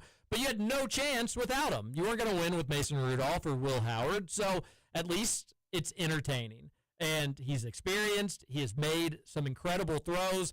He is not what he was, obviously. I don't know if it was the injury that did that or time. Certainly a combination of all of it. But it's not his MVP seasons weren't too long ago. Let's not forget. Mm-hmm. But I wish you all can at least just a couple times, or at least one time, experience the Rodgers magic. There is nothing more fun than that stretch being a Green Bay Packers fan. And no, it stunk always choking it in the playoffs or coming up short, or the Falcons blowing us out in an NFC Championship game. That wasn't fun. He should have gotten more Super Bowls. He didn't. Whatever. Mike McCarthy against the Seahawks kicking a 10-yard field goal. Matt LaFleur kicking a field goal down 8 against Tom Brady. I mean, there's just been so many boneheaded, dumb decisions. And God love him, Chris Matthews recovering that onside kick against Seattle, or for Seattle against Green Bay in that NFC Championship game where Mike McCarthy was kicking 11-yard field goals like they were going out of style. Heartbreak after heartbreak. He should have gotten more Super Bowls. But besides the heartbreaking losses, and even sometimes in those, the magic of Aaron Rodgers was the most fun I've ever had as a sports fan. And I lived through the Aaron Harrison magic. There's been a 38-0 start for a UK basketball team, my favorite thing in the world. But just having that dude have the ball in his hands in the fourth quarter and some of the things, the rabbits that he'd pull out of his hat, it was incredible, and you expected it too. That's the beautiful thing about it. You didn't know how it was going to happen. You just knew it was going to happen, and he delivered time and time again. Just not always in the NFC Championship game, unfortunately for me. On the opposite end, you had a chance to end the Bengals season in Week 18 last year, but you just couldn't do anything in the fourth quarter. That's the difference in the two players. Russell Wilson doesn't have it anymore. And I don't know if Rodgers even does. I just hope that you get at least one game of him making a throw where you're just like, what? How did he do that? How? I'll at least believe that there's a chance. Unlike with Russell Wilson. Correct. There you go. You know, it fizzled out quickly. And you know what? If he has 4, he might only do it once, but that one time is going to be a lot of fun. Especially if he can do it with the Hail Marys. Is Aaron Rodgers the best Hail Mary throwing quarterback in the history of football? Oh, there's not even a question, not even right? Close, right? Yeah. Like I don't even know who would be second. Cordell Stewart, because that one he threw at Colorado against Michigan was like 70 yards, but because there was the one against the Cardinals that I remember. Wasn't there another one that for Aaron Rodgers? Yeah. Oh, against the Lions. He's got the Lions three of them, right? Yeah, because he did it did he do it twice in a row or something like that in the playoffs? I mean, maybe I'm just the one against the Lions was on Thanksgiving. He had one in the playoffs against the Cardinals, but I think they lost that game. The one against the Lions in the playoffs, Big Cat is in the stands with Detroit John. It was a very early Barstool video where they all get their Lions like headdresses on and they're painted up, and they just are the saddest humans in the world. It's good stuff. Hopefully Aaron Rodgers is breaking out hearts in the AFC North this year. We got to get to our final break. Hold on a second. Hold on a second. We're on the Hail Mary talk. We're going to finish the Hail Mary talk. So most of them, when I ask Rock just like who's the best Hail Mary quarterbacks, it's usually just one Hail Mary. Like Roger Staubach's Hail Mary, Doug Flutie's Hail Mary. But for Rodgers, they say Rodgers has at least 3 documented Hail Marys more than any other quarterback.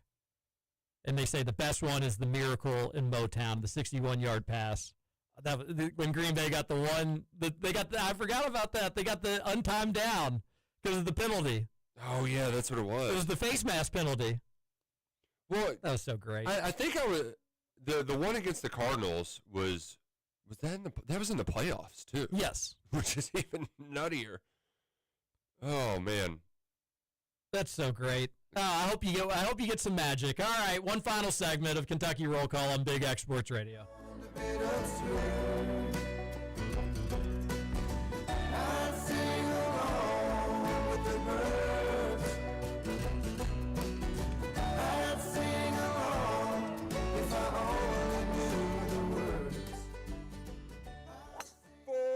Swing into the action at Park Mammoth Golf Club, a breathtaking and challenging course just off I-65 in Park City, Kentucky.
throws it up in the air, says a prayer, and Janice is on. Stop it! Oh, please!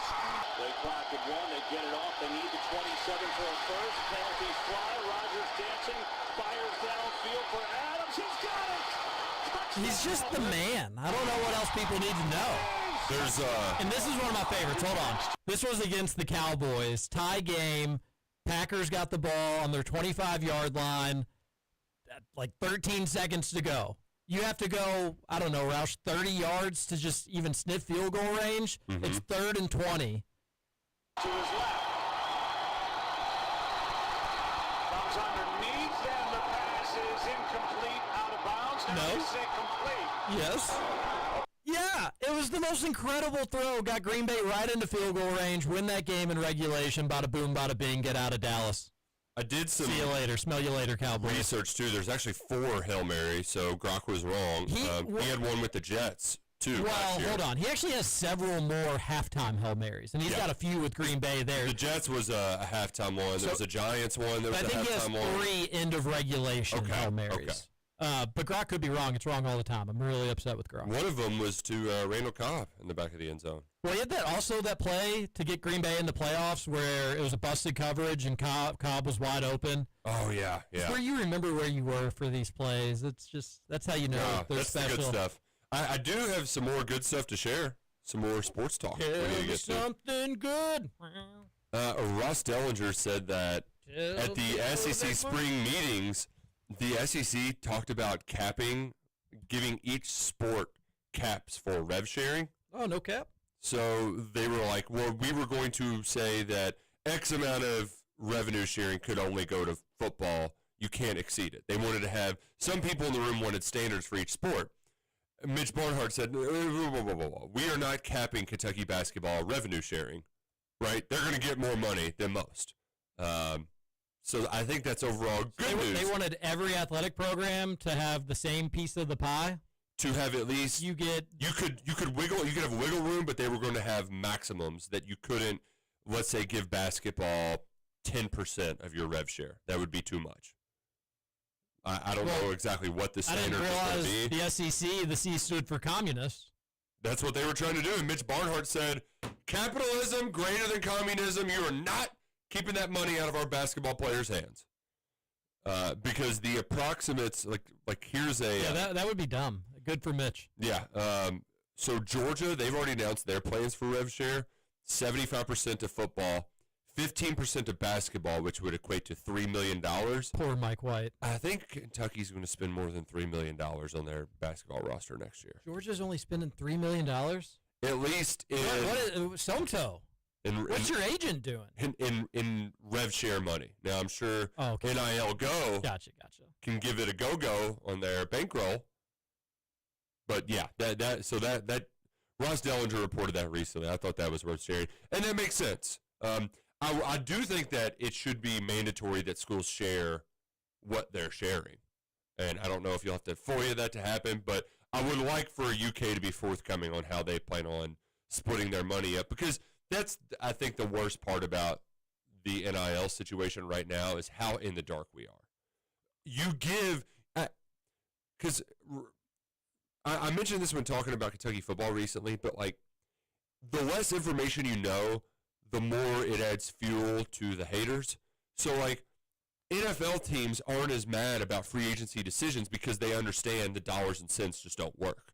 If you give us what your exact revenue sharing, like you don't have to give us what every player is making, but if you at least let us know what budget we're operating under, it just helps us understand why decisions were made in a clear fashion. So I hope that Mitch comes forward and we'll share that when that time comes. But everything, all indications are the judge, Claudia Wilkin, will not, she's waiting until the last minute to approve the settlement. And some people think that it is because she wants it to be as appellate proof as possible. Essentially, I'm going to approve this to give them no time to file appeals, and then Congress can quickly act to make it law so we can just move on. So that's kind of the line of thinking. But that means that we're not going to get anything set in stone until right before that July 1st deadline. I'll read up on it once it's all officially official. Totally get it. Because we've just done this. We've done this so many times. Oh yeah. But it like there is a close date on it, unless there isn't. Check out this tweet, says one texter, 502-414-1450. Tom Cruise literally jumped out of a helicopter and lit his parachute on fire for the new Mission Impossible. That seems a little irresponsible. Yeah, well, here's the deal. Hasn't he done, what is he trying to do? Old Tommy Maypother, who once was an employee of my father's. Oh. No big deal. I don't like to name drop on roll call or anything like that, but the Swanson's ice cream shop in Louisville, which is long gone. Owned by Ron? Swinson's. Swinson's or Swanson's? My dad's going to kill me. He's told me this story a million times. That ice cream shop, my dad was once a manager. Again, no big deal. Mm-hmm. And he employed a young Tommy Maypother. And he went to St. Raphael, was a St. Raphael Giant. Once again, no big deal. And he bought St. Raphael all new windows once. Not a huge deal.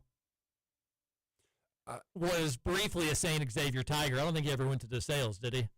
No. Don't believe so. He wasn't smart enough to. Swinson. I mean, this is a guy Swinson's who's lighting his parachute on fire. So what do you think that's? Yeah, because he's cool. Because he's cool. I mean, I don't think it's necessarily midlife crisis. He's got some judgment questions. That's fair. But there is definitely I at least respect it. You know, if you're going to be an action star, why not? The line of thinking is sound. Hey, I'm going to be an action movie star. I'll do the fun action stunts. But the jumping out of the helicopter and lighting the parachute on fire seems...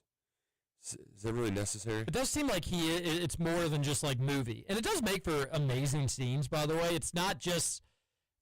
there is a sense that he's just doing it to do it. Mm-hmm. It does make for amazing scenes, but there is a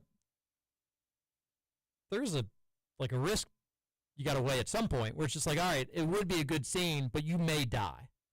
Like there's actually a decent chance you may die. So maybe we don't worry about it being a great scene. Or like the scene's great, but we're only going to use it for 10 seconds. So maybe it's just not worth $3.2 million to have to rig up this system for you to fly on the side of an airplane or do what silly things.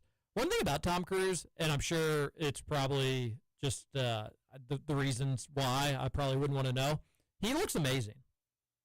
Yeah. How old? Corey Price, trivia. How old do you think he is? 62. He is on the dot 62. Wow. Play the music. Jesus. Look at me. There's not a better looking 62-year-old on the planet. Oh, he's got money. Money helps. Oh, for sure. I did. I saw going to Bohemian Grove. I saw a quote from their director that said, "We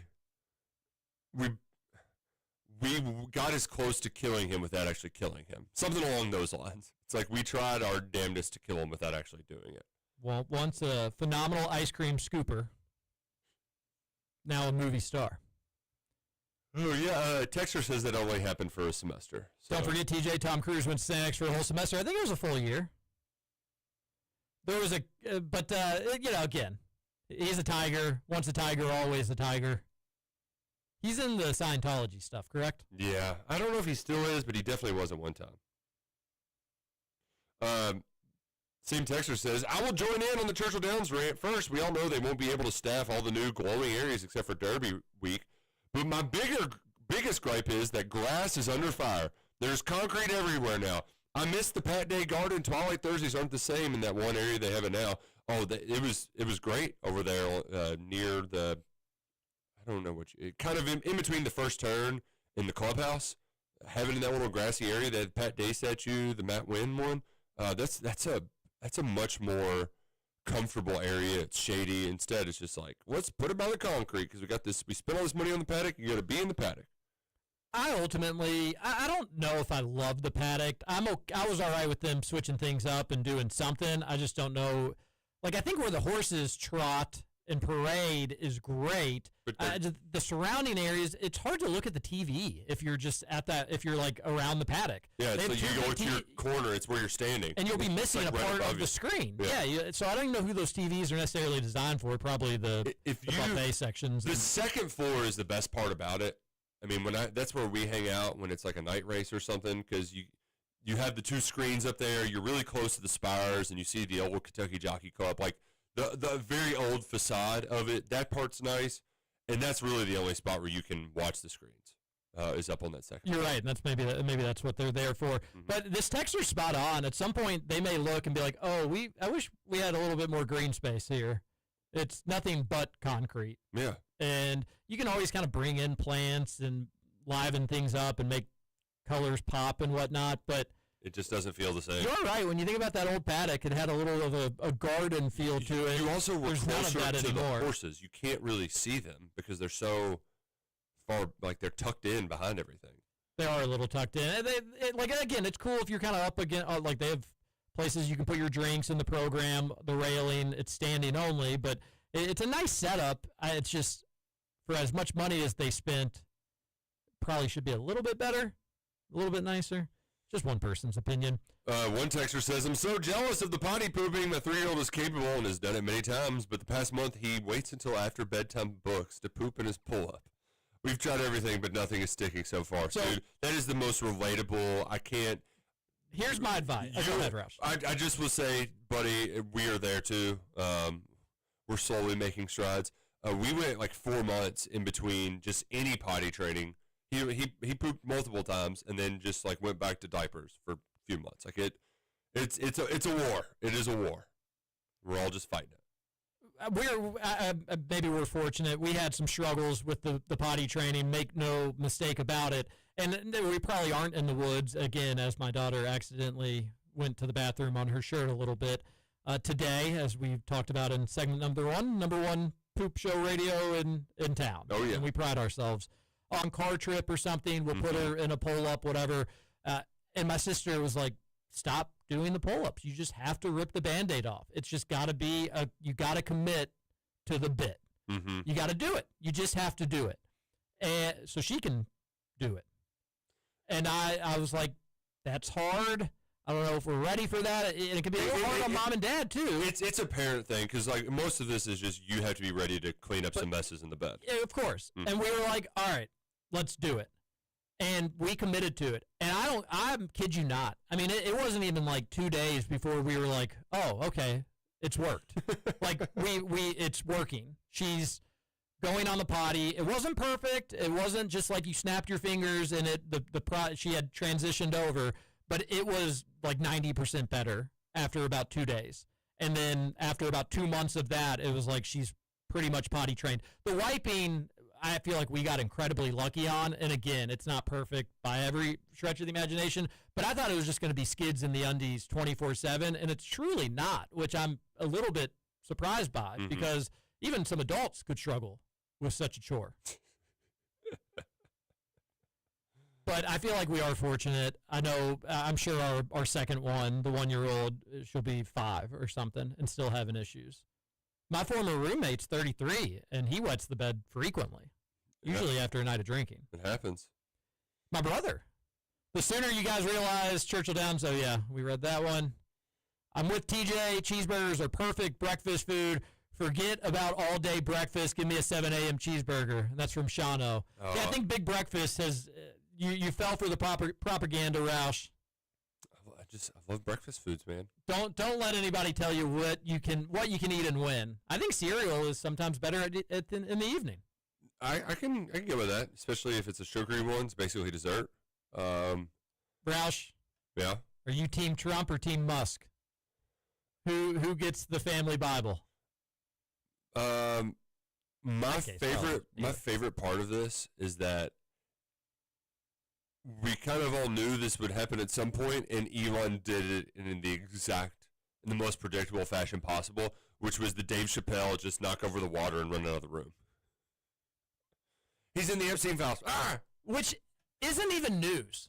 There's a part of me that thinks all this is just like they're trolling people or it's fake. I don't think that it is, but like if it turned out to be, it wouldn't be the most shocking thing in the world in the history of my life. Because Trump was already mentioned in the Epstein files. Yeah. He was on the flight logs. However, it doesn't seem like he's implicated in a more nefarious way. And if he were, Are we kidding me? They tried to put this dude in jail for like 57 years. You don't think Democrats would have leaked out like, hey, he was sleeping with a minor and we've got the goods? Even if it took down 3 top Democrats in the process, they would have loved to do it. So I don't think anything Musk said was anything like it really was somewhat similar to like him just kind of throwing a grenade and running out of the place. But I think we've got severe weather going on, so everybody be safe. Yeah, the alert things are going off, so I don't know if we're even on the air right now. Well, just be safe, everybody. Yeah, be safe. It's going to make for some interesting appraisals after the radio show. Yeah, not sure Mark with the C is going to be able to let him get their weather in their baseball in the Super Regional. Oh, yeah. He's already talked to the umps, so that he is going to be the source on if they can play or not. Oh, my gosh. So people... All the powers in Mark with a C's hands. People are going to troll him. Like, maybe seriously he'll deserve some criticism for whatever choices he makes. I don't know. I don't have a big weatherman take like other people do. But the internet's the internet. People are going to troll him regardless. So, like, if they delay the game, people are going to troll him and be like, you hate U of L baseball, or say something like that. And he's probably going to take it seriously. Yeah. Oh, man, it's going to be hilarious. But the feud yesterday, I think, it was very hilarious. We are living in the most surreal times. The richest dude in the world is feuding online with the President of the United States, and we're all privy to it. Like, what? Think about that. Elon Musk, to me, he's a dingbat. I like Elon Musk. The thing I can't reconcile his intelligence with his lack of... He's autistic. Yeah, but it's like, well, then just take the phone out of his hands.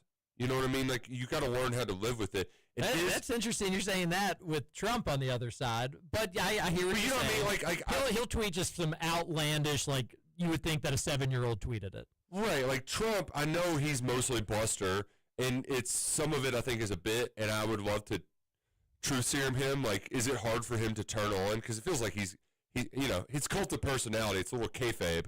So, like, does he have to? What's he like when he isn't turned on and he's Donald Trump over the top being the bully?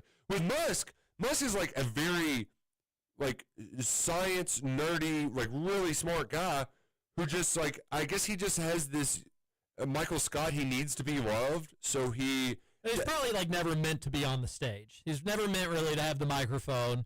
But he was too successful. He was too smart, and people have to hear from him. And he was happy to talk about it. I don't understand the Musk fanboys either.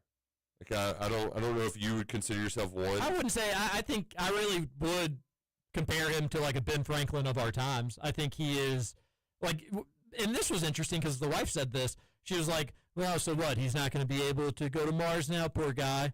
And I was like, "Whoa, wait a minute." Do people have that outlook of his mission to expand human life to multiple planets?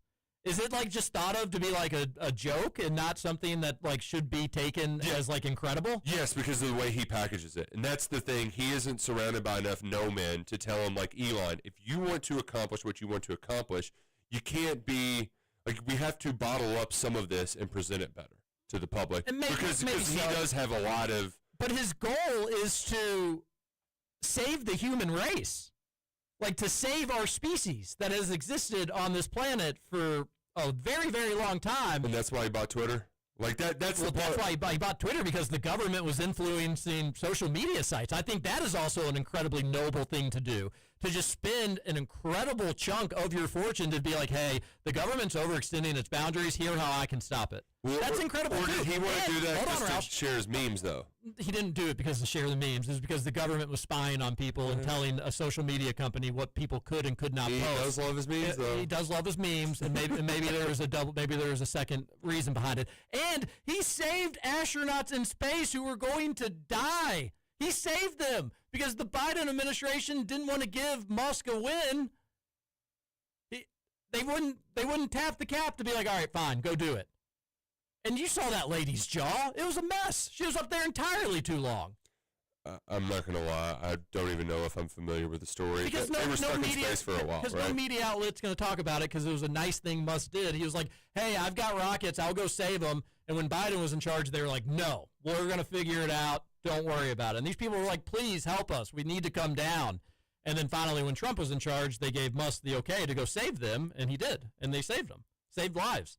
Like, again, I'm coming off as a big Musk fanboy. I realize that. I don't really care. But I think, like, all right, so he's trying to save the human race. He tried to stop government overreach. He saved people in space. He made a car that has very much helped the environment that most people were fangirling over, but then he didn't say things they like, so all of a sudden he's bad. Like, it starts to add up. They're like, oh, maybe this dude's actually pretty good.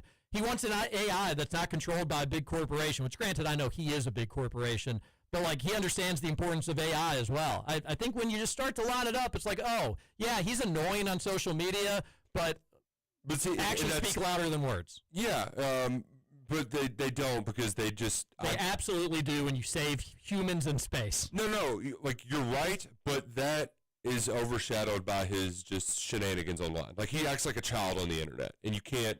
Part of it, he does. Yeah, he doesn't do himself any favors in that, but his goal, his mindset is, I'm super rich. I'm going to do what I want. Why do I care if somebody is offended by a meme that I My favorite meme from it all, though, it was the onion bald guy. And it was the two worst guys you know are fighting online. You couldn't look away from it. It's like, Trump did not get elected because he wanted more government spending with that bill, and Musk, I think, is just, again, as the richest man in the world, was like, well, I'm not going to just bend the knee to bend the knee. I can do this, so I will. Man, Trump's, the losses are going to start stacking up. Like, because the tariff thing isn't doing what he wanted to do. I'd say outside of, like, foreign policy and the border, it's been mostly a disaster. The big, beautiful bill is just... And by the way, Thomas Massey, Rand Paul, we're all over it. Oh, good old especially that little AI. Good old Kentucky. I'm like, what a disaster. The federal government gets to control AI and states have no right to control it? Who thought that was a good idea to add? Doing? And Trump doesn't know that, or he wouldn't be for that, but it's like his bill that he's got to pass, so he's got to support it blindly. It's all a mess. Everybody have a good weekend. Really glad that our butt card friends got to hear that. You're going down, Cards! Oh, yeah, I'd rather hear me rave about Elon Musk. Stay here for a while if I had nowhere to be, but this old highway keeps on calling. If you're in the roofing business, plumbing, window company, luxury cars and trucks, hormone replacement, if you're into recruiting or wealth management, I have something to talk to you about. The audience at WXVW is men with money, the guys who make decisions and spend big. And we've got an opening for category exclusive advertising. That means when you partner with us, you're the only game in town. At the Big X, we specialize in taking the little guys and turn them into the big guys. No fluff, no waste, just smart advertising that works.